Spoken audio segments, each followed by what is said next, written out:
Yeah, so local content will also get students more interested in history. Yeah. I mean, I try to get them interested in Germany and Soviet Union, Cold War, all of that, and there's some interest in it. Yeah. But certainly, I wish we could make it Afrocentric.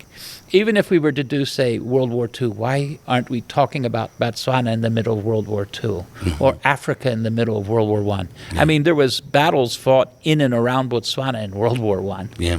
So, and there are some people who actually went for there were some troops that were sent from Botswana that went up there. That's always something that I've always found intriguing. It's like, how were they picked? How did they go there? And how there's so much that I think is missing. In World War I, Botswana fought in Namibia, which was German territory conquered. In East Africa, Tanganyika was under German control. That campaign lasted. The last German army to surrendered in Zambia. Okay. 2 weeks after the armistice. But 555 Botswana were taken to the Western Front, including Sibili II, the future Kosi Sibili II of BaTswana and others. World War II was even bigger because over 10,000 Botswana were in the African Pioneer Corps. And about half of them were involved in the campaign in Italy. Okay. And those to Italy, even as far as Italy, coming out through Algeria.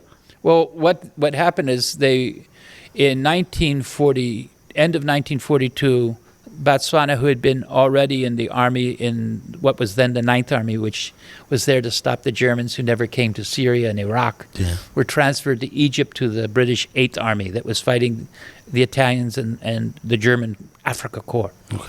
That was a hot thing. And those units were trained in combat roles, most particularly gunners and artillery. So there was 3.5 heavy anti-aircraft guns was the one that was most common for them, though at times they used other artillery. Yeah. So they were trained in anti-aircraft. Initially it was an experiment.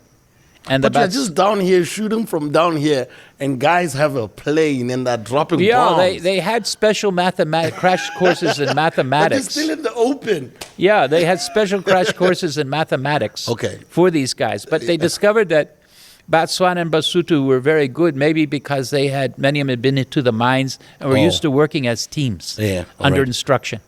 So the British were actually surprised. Some of them, it was an experiment, but at the end of the experiment, they decided that Botswana could run these things by themselves. They didn't need like a white officer, manning the guns with them.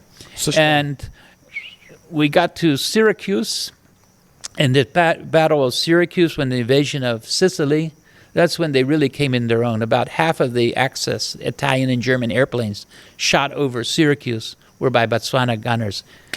Guys, come on now. Yeah. So if you go to the Imperial War Museum in London, there's a painting of Botswana gunners after the battle cleaning their guns.